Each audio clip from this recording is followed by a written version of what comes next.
Hello and welcome to today's live coaching call and community conversation. Today, I am going to break down for you what breaks your fast. And we're going to determine that by figuring out why it is we're fasting in the first place. So welcome if you are new here to our community. I always like to start things off with introducing myself. My name is DYANN Parham. I am the creator of the online course and community, the Intermittent Fasting for Today's Aging Woman. I put in the comment section for our live broadcast today all the information in case you're interested in joining us for our course that starts on March the 4th. Here in this community, we talk about all things that are relative to us as aging women in today's world. And we really like to create a lifestyle for ourselves that is based on the principles of intermittent fasting so that we can, in fact, look and feel our best and live our most authentic life. So before I get started on today's discussion, I want to share with you guys, do you see this hair? Our favorite company, Frey, just launched a new hair serum. And what aging woman doesn't need hair serum, right? We all are complaining about how flat and dull and dry our hair is. This stuff is amazing. I've been using it. I love it. I'm going to put in the comment section the information about getting yourself some of the Frey hair serum. They just launched it today, and with the link that I'm going to provide and the code I'm providing, you can get 25% off. So you can grab yourself a Dye by Frey box and then complement it with some hair serum, and you will be good to go looking and feeling your best. So if you have any questions about that, always feel free to reach out to me, but I am loving it. It launched today. Go get yourself some. Code DYANN. Okay, so let's get started on today's conversation. So this question comes up all of the time, right? Like, what breaks my fast? Or if I take aspirin, is that going to break my fast? If I do XYZ, is that going to break my fast? And what I really like to talk about, and this is why I do teach from the premise of mindset and not science, is we have to go down to why you're fasting in the first place, you, the individual woman, because the reasons that I'm fasting might be completely different than the reasons you're fasting. So what I do or what someone on the internet is telling you to do might not be pertinent to you because your why might be different. So let's break down some of the reasons why we start fasting in the first place. The one most obvious is probably the deep healing benefits. That's where like a lot of the scientific data is coming from, a lot of the chatter of all the healing benefits that fasting provides. And if your goal is deep healing, you want to stay squeaky clean, because deep healing is where autophagy is really doing the magic for us, right? We step out of the way. We go, body, do your thing, keep us alive, keep us healthy, go find all of the things that are breaking down because of time and wear and tear and age and all the things, and let's revitalize everything. And that is happening through the state of autophagy, when your body goes in and cleans up the things that are problematic because they're damaged or dying off, and recirculates good cells, repurposes your DNA, all the magic that happens in a clean fasted state. So if your goal is deep healing, you will not want to break your fast for the designated amount of time that you have preset for your fasted state. And we're going to talk about the difference between fasting and a fasted state here in just a second. So if this is the case, don't risk it, because the ultimate goal you're searching for is deep healing. And that only happens in a very squeaky clean fasted state consistently over time. Or if you're the person that really thrives in that longer fasted state and you're going to do multiple days of fasting or water fasting or whatever it is to achieve that, then you have to understand that as well. But that is your goal. That's what you'll want to achieve. 2, metabolic flexibility. Usually the things that are happening to a lot of us women as we're going through this aging and hormonal like changing season is we become very metabolically inflexible. Our metabolism slows down. We start hoarding body fat. We're losing energy. Like all of those kind of things happen. These little sugar-related diseases and problematic areas start surfacing for us. That's what happened to me. Usually the result of insulin and leptin being out of balance, commonly referred to as insulin resistance or leptin resistance. And so for those purposes, when you're trying to become more metabolically flexible, yes, squeaky clean fasting is going to be your goal, because we're trying to retrain our insulin and our leptin to act the way it used to, right? Before we started going through some hormonal changes, because we have all these hormones that are doing this Insulin is that hormone that's really throwing so many of us out of whack because other hormones are out of whack. So if your goal is metabolic flexibility, then I always recommend in the very beginning, when you're trying to retrain your body for the new hormonal state that you're in, clean fasting is really important. And then you have to really be careful about what you're willing to break up that fasted state for. Religious purposes. So Lent is a reason that a lot of people are fasting. So if you're fasting for religious purposes, what are the parameters or the boundaries that are built in around why you're fasting for that reason? And then breaking your fast will have to be something that you've predetermined as okay or not okay based on what it is. Again, the why, right?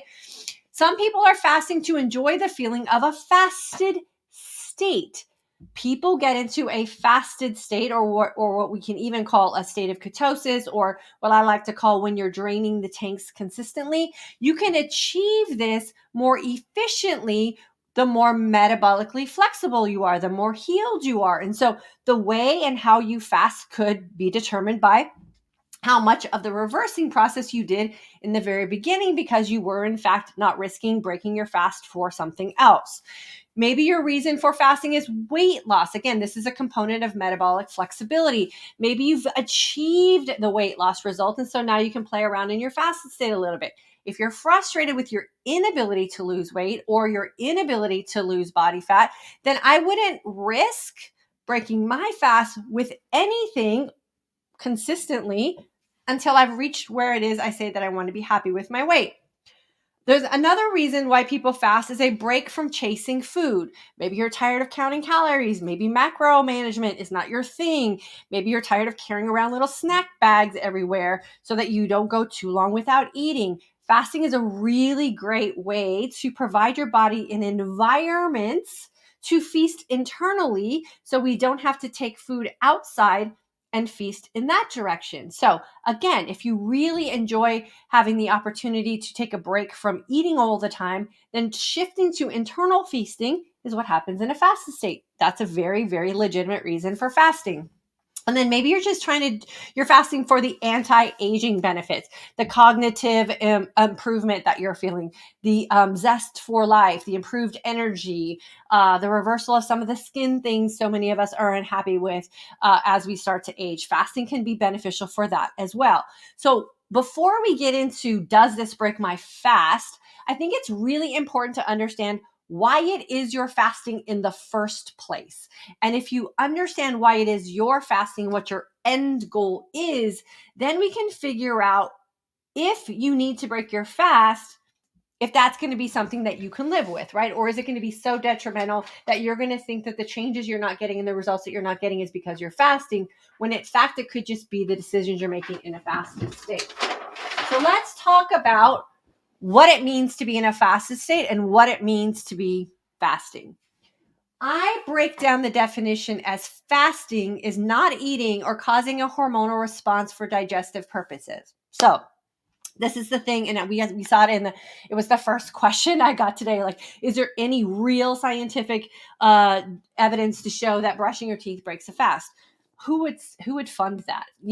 There's no benefit for anyone financially to fund that. What I like for us to think about, and where I have made decisions about personal hygiene products that I'm spending my money on and my time on, is, am I getting the benefits from the thing, or is there a risk using the thing? And from my dental appointments over the past 6 years, the changes that I've made with starting my day with sugary toothpaste in the morning, the risk or the benefit that I've received from cutting that out in my morning routine is way up here, right? The benefit has improved up here with my dental hygiene, and I saw no risk to skipping toothpaste in the morning, because when I started my fast till I woke up in the morning, I didn't put anything in my mouth that was going to cause any bacteria, which is what we're supposed to be using toothpaste for. And I also started using a water pick. So that's that thing where you have to figure out what you're willing to make adjustments for and what the result is that you're looking for. And so for me, my dental hygiene has improved significantly by cutting toothpaste out in the morning. I don't even care what it does to my insulin anymore.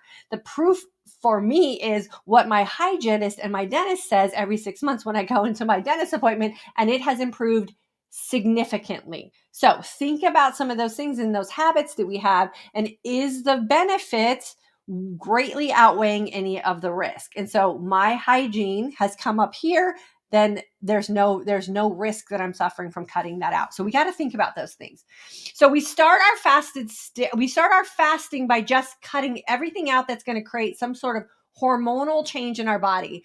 And from there to the 12-hour mark is where we start our fasted state. So fasting is just doing nothing. The fasted state is where we get the benefits from just fasting. That 12-hour mark, when our insulin has hit its lowest reading, or it hasn't had any kind of response at all, and our body is now internally turned in, right? So it's turned in internally to find all those things that we talked about and the whys we could be fasting. So if it is deep healing, it starts here. If it is autophagy, it's going to start its process here. If it is taking a break from food, it's going to start its process here. Like, all the things happen at this 12-hour mark. And so anything you do from 12 hours to 20 hours is really where we run the risk of breaking that fast. It's from here to here, when our body is really starting to take advantage of us doing this for the first 12 hours. So a lot of the questions I get is, well, what if I get a headache when I'm in my fasted state? What I recommend doing is getting to the bottom of why it is you're having a headache. Oftentimes, again, brushing the teeth, like putting cream in our coffee, not thinking about putting stevia in there and what the risks, benefits, or what I could do if I just broke that habit. We don't think about the decisions we're making and getting to the bottom of what it is we're suffering from and see if we can fix that. Then we eliminate the need for things, right? All these little quick fixes. So if you have a headache and it's in your fasted state, what could be causing the headache? Could it be that you're in a healing state, and if you take aspirin, you just cease the opportunity to heal? Is it because you're dehydrated? Maybe a bottle of mineralized water could help with a headache. Are you detoxing from sugar? Is that why you have a headache? Is it allergy season? Could that be why you have a headache? Is it maybe some sort of detox process? So we have to figure out why it is we have a headache. And that goes back to the thinking about what we're about to do and just breaking those habits. I rarely have headaches anymore as a 56-year-old menopausal woman. That's a miracle, right? Or is it that I've just healed to the point where I just don't have headaches anymore because I've eliminated all the things that were causing me headaches before? So let's think about some of those things when we're concerned about breaking a fast. Then there's the other mindset approach that I like to also consider here. If you are fasting as a lifestyle and not a quick fix diet type approach, and you're going to be fasting for the rest of your life, if you take one day and you interrupt a fasted state because you're going to make a decision to do something else, who cares? Because you have the rest of your life that you can create this scenario over and over and over again. So if you pick a day during the week that you're going to make your coffee something that's really fancy and fun for you to consume because you miss it, or it's just what you like to do on a Sunday morning, and you put some heavy cream and some stevia in your coffee, is that going to ruin everything that you've done in the past with your fasting or inhibit healing for you in the future? No, it's one day out of the rest of your life. It's the habitual, consistent, day in and day out things that we do without thinking, those little pesky habits that we allow to sneak in, or the dialogue that we have in our head about, but it's just this one time. And then the next day we forget the one time and we say it's just this one time. And then the next day we forget the yesterday one time and we create a new time, and we're constantly creating these new times. And you realize, oh my gosh, I've never even fasted, but I thought I was fasting because I forgot all the one times I let these exceptions happen. This is where the mindset is really going to be the most beneficial aspect of living an intermittent fasting lifestyle for yourself, and what you create in what your mindset shifts are. You have to remember the decisions that we make really are the things that are going to determine our overall outcome. So if you're always breaking your fast, or you can't live without your gum, or you have to have a lozenge, or you cannot live without your coffee, or you always take aspirin every single day at the 11-hour mark of your fast, could that inhibit the results that you're hoping for? It could, because you might not get your body to that place where it's going to trust you enough to let it heal, because you're always going to give it the easy out. The other thing I like to recommend also for you to think about for you, how I do my fasting, how everybody else in here does their fasting is personal to them. But if you're concerned, what I want you to think about is, what are you willing to risk if what you say you want is something completely different? What are you willing to risk if what you're saying is completely different?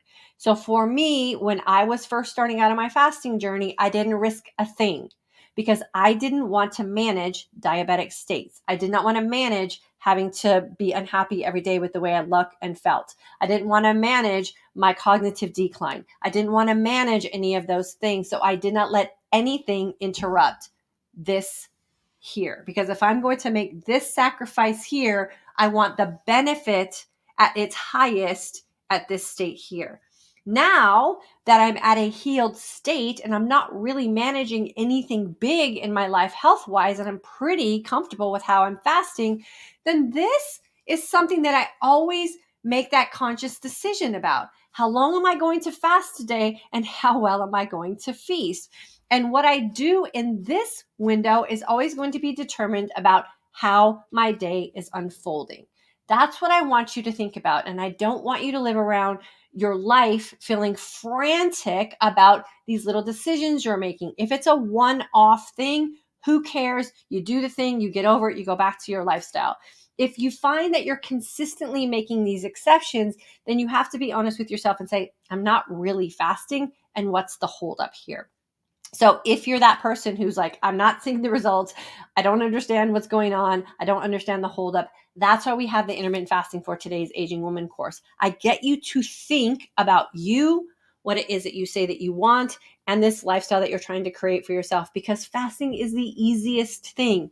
You just pick 2 windows. How long am I going to fast today? How well am I going to feast today? And that feasting decision-making window is really going to determine how optimistic, how energized, how excited you are going to be about that fast you're going to spend time in the very next day. That's how we like to teach and live around here in this community. We don't feast because we fasted. We feast because we want to have a great fasting experience the next day. If you have any questions about anything I talked about today, put those in the comment section. Right now, I'm going to go through those. If you're watching this on the rebroadcast and something comes up, please put it in the comment section. Consider this very simple statement. Everything breaks a fast.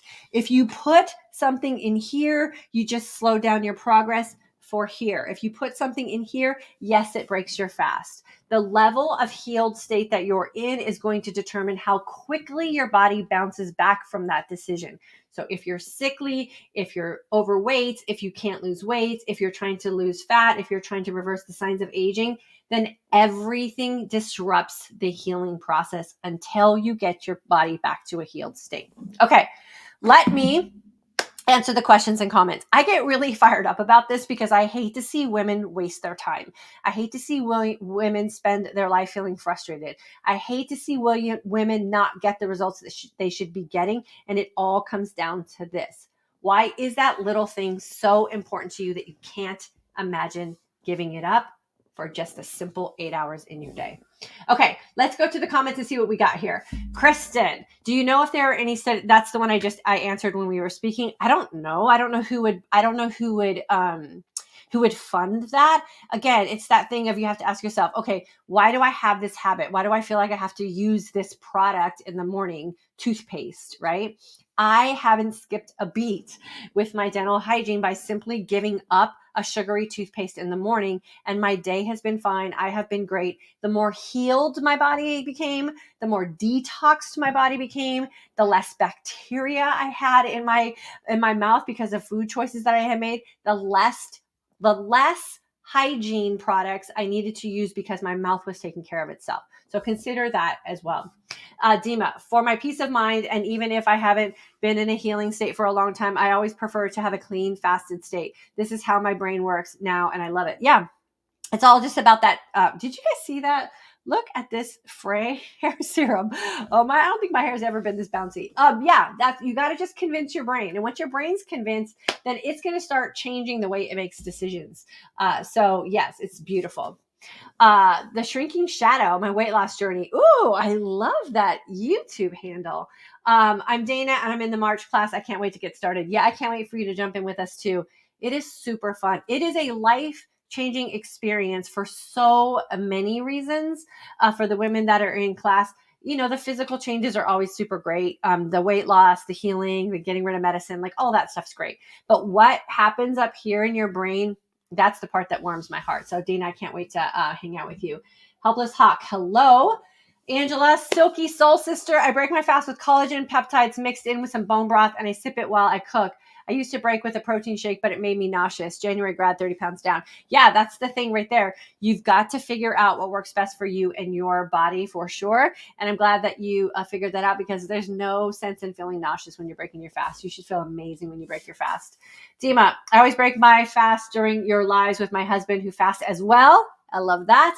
And yesterday he asked me during our lunch, we don't have DYANN today with us to break our fast. So even my husband is getting addicted to your coaching. You're the best. Oh, I absolutely love that. And that's why I think we have like 900 videos on our YouTube channel, mostly talking about intermittent fasting. So just go find a video tomorrow when I'm not here live on YouTube, or you can join me on Instagram tomorrow at 1. We can talk there and break your fast a little later. Yasmina, I told my sister about you. I hope she finds you as motivating as I do. February 23 class, about to graduate. I love the class. Thank you. Oh, so glad. You guys will be graduates this weekend. I'm so excited for you. That 3 weeks. February is always a really fast course because we just have less days that we get to spend together. But I'm glad you're loving class. I hope your sister jumps in as well and becomes part of our community also. It's super fun when our family gets what we're doing. Gia, good afternoon. I'm in the February 23 class. I'm learning so much. I love it. Angela, hit the like button and jump into class. The only thing you will regret is waiting so long to take control of your life, weight, and health. My whole family is IF now. Thanks, DYANN. Yeah, that is super fun. That's super fun when you can hang out with your family and your friends and the people that you love, and they just get it and they're doing the same thing. The other cool thing about that is it opens up opportunities to do other things than just get together to eat, which is fun, like go on a hike or do something fun together. So I'm happy for you and your family, Angela. Hello from Pakistan. Good to have you with us. M. Breeze, I think it is. Oh, Monica. Black coffee and lots of water for fasting. I encourage everyone to take DYANN's class. I'm an October 22 grad and a Mindset member. I'm 63, down over 30 pounds, getting fit and feeling amazing. Yes. Coffee, water. Best combination for sure. I bring mine with me everywhere. Jeanette, hello. What about the new Starbucks idea to put a teaspoon of olive oil in their coffee? Would that inhibit anything? I can't imagine putting olive oil in coffee. I could maybe see some MCT oil, but you'd have to like make sure that their olive oil is good enough to risk putting in coffee. I don't know. That just doesn't sound good. It sounds like a cheap way to fatten up. It sounds like it's a cheap way for Starbucks to jump on a trend of putting fat in a coffee. So would I take their olive oil? No, I'd rather just have a black grande nitro cold brew, and I can't even imagine what they're going to charge for that. So that doesn't make sense either for me personally. But putting a pure fat in coffee can really help boost some energy and help you become like more fat adapted. The only thing that I say to be careful of with that is you want to make sure that your body can become fat adapted on its own also. Otherwise, you're just utilizing new fat and you're not utilizing stored fat, which most of us really want, is to be able to utilize stored fat. So I would say just be careful on that one. But no, I would not buy that. Will it inhibit anything? That's all dependent on you and your metabolism and where you are in your fasting journey for sure. But oftentimes, if we take in too much fat and we inhibit the ability to utilize fat, then we feel frustrated also. Tina, I think I need to really look at my feasting window lately because I've experienced 2 night sweats that I have not had since starting IF. Could be my food or maybe be entering into menopause. I'm 48. Yeah. So, the thing that we have to remember is we're always shifting. I was just telling my husband, I feel like I'm going through another season too, from 55 to 56 and 56 to 57. It feels like things are shifting again. So that just means I have to go with the season and make some shifts myself. So that could be the thing for you. And just maybe even pulling back when you end your last feast and start your fast, so you have more time between digestion and sleeping could help with that as well. And then the other thing to remember is keeping your sleeping area very cool will also help with night sweats. Another thing that I can offer you, Tina, is looking at how much magnesium you're getting in. That might be something that could help you as well. So all of those are little tweaks you can make very simply and see if you can ease through the transition without having to deal with those night sweats. Kristen, brushing teeth issue for me is being self-conscious about breath. I work in close proximity to people as a speech pathologist. Mouth doesn't taste as bad in the morning since starting 24 August 22 grad. Yep. Right. And that gets better with time. So drinking water also can change, the pH in your mouth, which is going to change the way your mouth smells. So there's a difference between like normal mouth hygiene smell and bad breath caused by bacteria. And there's also a difference between like, spearmint's breath and just everyday breath. So again, you have to figure out just figure that out for you. Do you have to have spearmint breath to be a speech pathologist, and how close are you to someone where they're going to really notice? Or is it just you and your brain playing tricks on you thinking that it's something that's offensive, right? I would probably ask someone, do I have bad breath? Like, why do we ask people those questions? If they're like, no, your breath is fine, then you've just created a new scenario for your brain to think. So you could be just creating those thoughts in your brain and it might not even be a truth. So ask someone that you're working with, do I have bad breath today? They'll tell you yes or no. And if they say no, then you're great. You're good, right? And just do this. Cleanse out your mouth and it'll change everything that's going on for sure. We do not always have to have minty fresh breath. Heather, I'm on a prescription medicine that I have to take in the morning. If I take the medicine with water, will that break my fast? Anything that takes your body out of it regulating itself has the potential to break a fast. So let's think about it from that standpoint. Yes, it probably is, because you're doing something that's taking your body off of its own course. Again, I'm not a doctor. This is just a way I think about it in my own brain. So Heather, what I would do is, do you have to 100% with no exceptions take that medicine in the morning? Or can you talk to your doctor and see if it could just be taken at a different time of the day? Oftentimes our doctors tell us we have to take things in the morning because they think that we're starting our day with breakfast. What if we're not, right? So ask that question, clarify that for yourself. And then if your medicine that you're taking is temporary, the fasting that you're doing and the lifestyle changes that you're making are going to eventually get you the results that you're hoping for. And if it's temporary, you're going to be through that medicine cycle and then you're free to do whatever it is you want to do. If it's medicine that you have to take forever, ask if you can just switch it to a different part of your day or whatever. So we often think that we have these decisions that are made for us that are absolute and we don't question them. So question them and see what kind of answers you get. And maybe you can switch things up. And then if it's a medicine that is controlling something in your body that maybe just stopped working the way it was designed to work, use this fasting lifestyle and feasting lifestyle to get your body to the point where it reverts back to functioning normally. And if that's the case, make sure your doctor is also in the loop so that you can monitor things and you don't get the double positive effect from fasting and medicine. Kathy, is it better to exercise later in your fast? I usually exercise in the evening, but obviously I'm in my more fasted state, fat burning in the morning. It depends on you. I always say exercise is the thing that you need to fit into your life when it makes most sense for you to fit it into your life and when you enjoy exercise the most. For me, I like exercise in the morning because I like to come to this stuff feeling positive and motivated and energized, and exercise does that for me. So it makes me better at my job. And I do that before I start working. If I exercise later in the day or I schedule it for later in the day, there's a really good chance life's going to get in the way And, and we all know how that works. And so I always say, do what makes sense for your life. Don't worry about trying to get it perfect or getting the absolute perfect result. If you exercise, you're going to get amazing results. Make it work for you. Don't worry about trying to get it perfect. Liz, May 2019 class, loved it. Signed on to get a refresher, have maintained my weight loss and more for 3 years. This class was the foundation to my weight loss. Wisdom from DYANN. Oh, Liz, it's so good to see you, my friend. And it's also good to hear that you're still doing well and you're still reaping all the benefits as a graduate of the intermittent fasting course from 2019. I love that. That's proof right there. Liz is our proof that when you make these lifestyle changes, you can, in fact, consistently reap the benefits from them. So thanks for popping in today. Brian and Beth. Hi, DYANN. Definitely mindset. Love it. Yes. Shauna, I'm sorry. It took me a while to finally decide to quit chewing my gum when I fast, and now I don't miss it. Mindset change, a win-win for sure. Yeah, again, it's just those habits that we think we can't live without. I was a habitual gum chewer. I had gum in my mouth 24/7 growing up.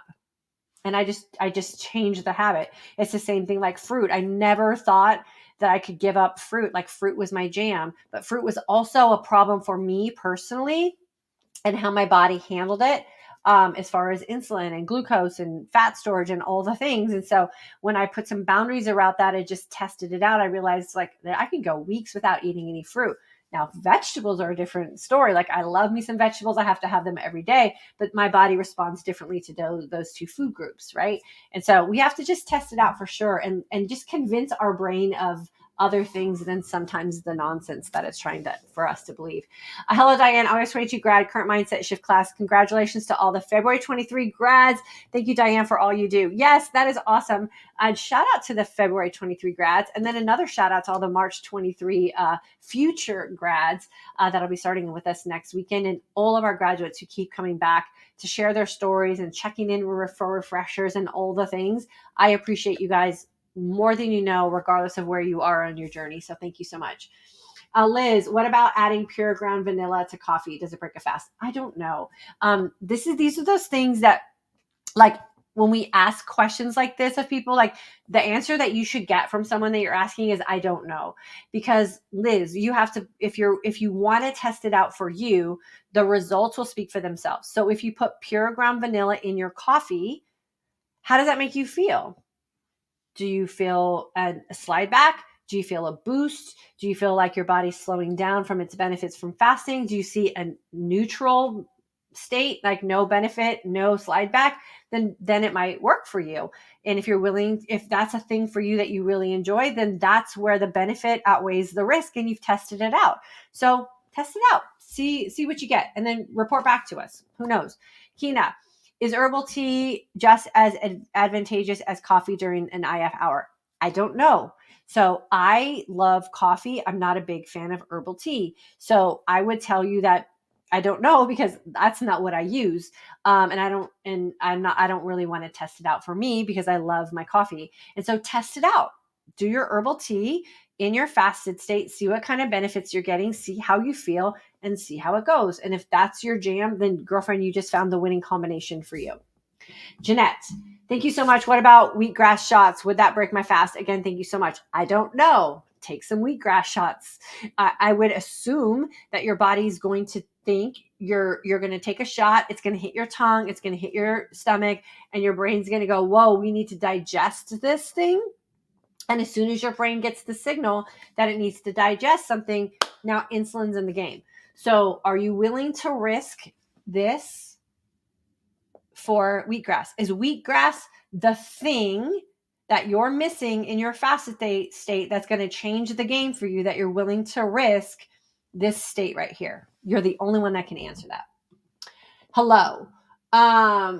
Kristen, thanks. Appreciate your thoughts. One student told me my breath was stinky, so I keep thinking that. Your hair looks beautiful. Thank you. My little hair serum here. I'm so excited for this. There's nothing better than some nice, fluffy, healthy feeling hair. And I'm loving it. So thank you for the compliment. I appreciate that. And yeah, so one student, who knows? And it could have just been a student that was just trying to like get into your skin. Like, who knows? And maybe you did have bad breath that day, but that doesn't mean every day, right? Water is amazing for just resetting all of the natural balances that are going on in your mouth. So just take a swig of water, see how it goes, and ask someone that you trust. I drink a lot of coffee when fasting. Is it okay with menopause? I'm 54. I don't know. If drinking coffee isn't keeping you from looking and feeling your best and it's helping you live your most authentic life, then drink your coffee. If you feel like you're not sleeping well, if you feel agitated, if you're feeling anxious, if you're feeling restless, then too much coffee might be something that you need to look at. And where do you draw the line on that? I'm a 1 cup coffee person a day. Anything more than that, I'm going to be laying in bed tonight with my eyes wide open. So I just figured that out for me. The other thing that I really, really like to teach, AKA preach here, is getting enough mineralized water into your system, because so many of us are walking around so dehydrated. So are you getting enough water, or are you maybe putting yourself in a state of dehydration because you're drinking more coffee than your body can handle liquid wise, and you need to make the switch between water and coffee as far as how many liquids you can get in your body a day? So all things to look at. By the way, your hair looks great. Thank you. Feels great too. I love it. Does plain sparkling water break a fast? It's just carbonated water with no flavors. I find it helps to curb hunger and I feel full while fasting. It's one of the tools I teach inside of the class to use sparkling water. It does not break a fast. Jeanette, wow, great points. Awesome. Kina, trying to break eating ice habit. Does eating ice break a fast? What is ice? What is ice? I think you can answer that question for yourself. You're welcome. And then Gwen, what does Gwen say? August grad, current mindset shift member. Grads, midlife mindset shit is awesome and perfect complement to, I think, the intermittent fasting class, what you're trying to say.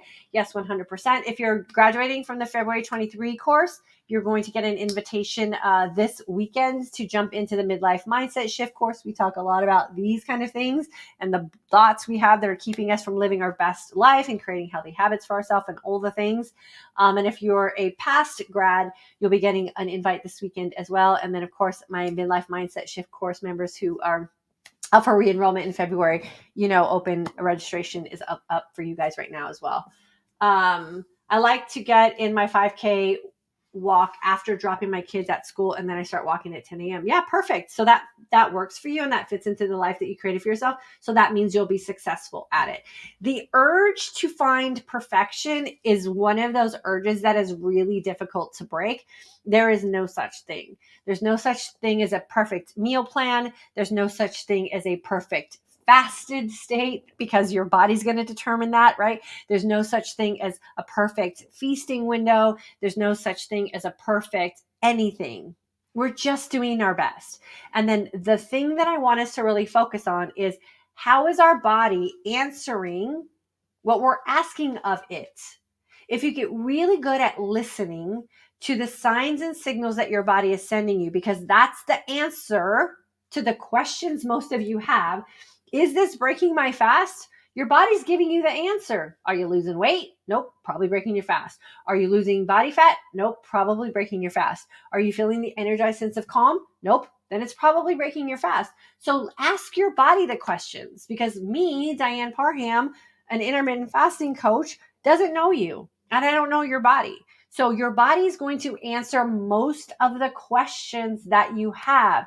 You have to get really good at listening and being very honest about the answers that you are getting. And if you're depending on a third-party source to give you the answer that you want to hear, then you just got to keep looking for a new person until you find the one that's going to give you the answer that seems easiest, or the one that you're looking for. And those aren't always going to be the best ones. So most of the time here, you're going to hear me say to you, I don't know, because no one knows except your body. So listen to the answer that your body's giving you when you ask that question. That's going to be the best place to go. Dorita, exercising in a fasted state feels amazing. You taught me that. Yeah, it does feel amazing, because you get into that energized sense of calm, and your body does convert from you utilizing stored glycogen, right, and that glucose into that fat burning state. And when you exercise fat adapted, there is nothing better than that feeling. So I'm glad you're feeling that.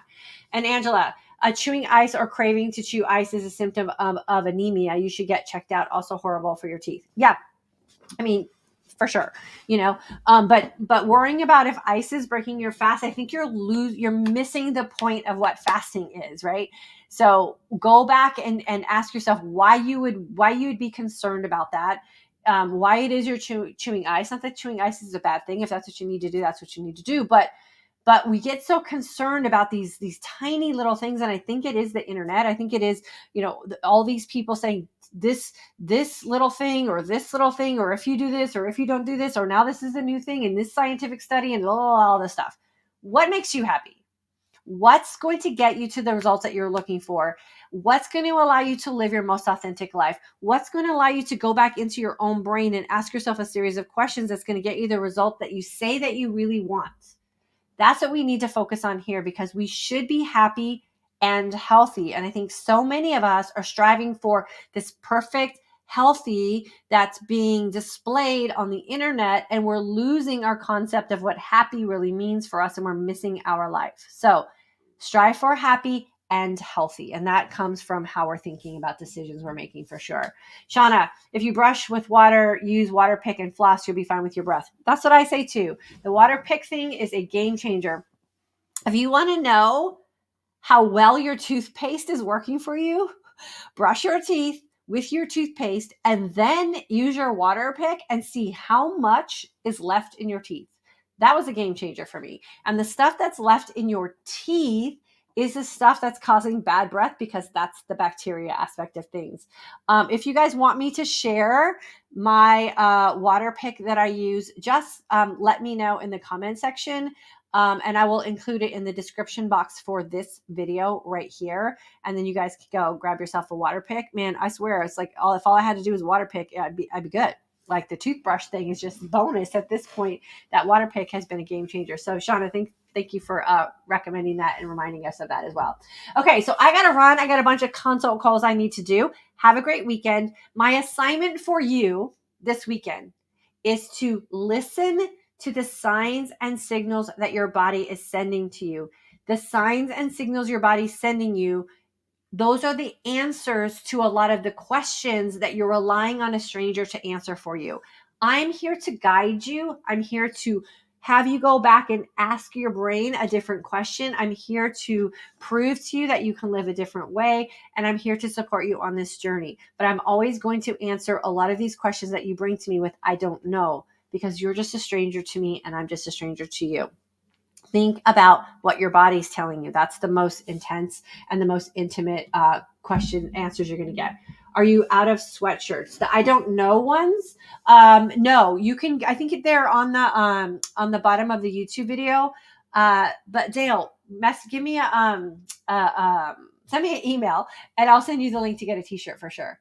Robin, January 23 grad, so glad we can come to here to remind us of what we're doing. Thank you, DYANN. I just bought size 10 jeans for the first time in 18 years.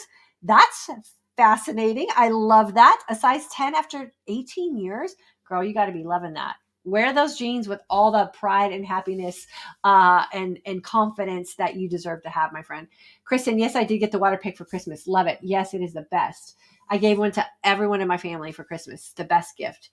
Face, red heart. Well, I think those are emojis. Julie, please share your water pick. Okay, I will. I'll put it in the description box below. So come back to this video and you'll see it in the description box. Understood. Thank you so much. Awesome. Okay. And then you guys go to the link for this, for the fray. Or if you just go to their website and put this in your cart with one of these, right? You can get 25% off, and you can only get 25% off with my code. And they're not going to do any other sales. So go grab a bottle of this and then put it in your hair. I put it in just like this part of my hair right before I blow dried it. And look at this bounce. I love it. Go get yourself some. Purchase for your family. Awesome. Okay. Love you guys. Have a great weekend. I'll see you guys on Monday.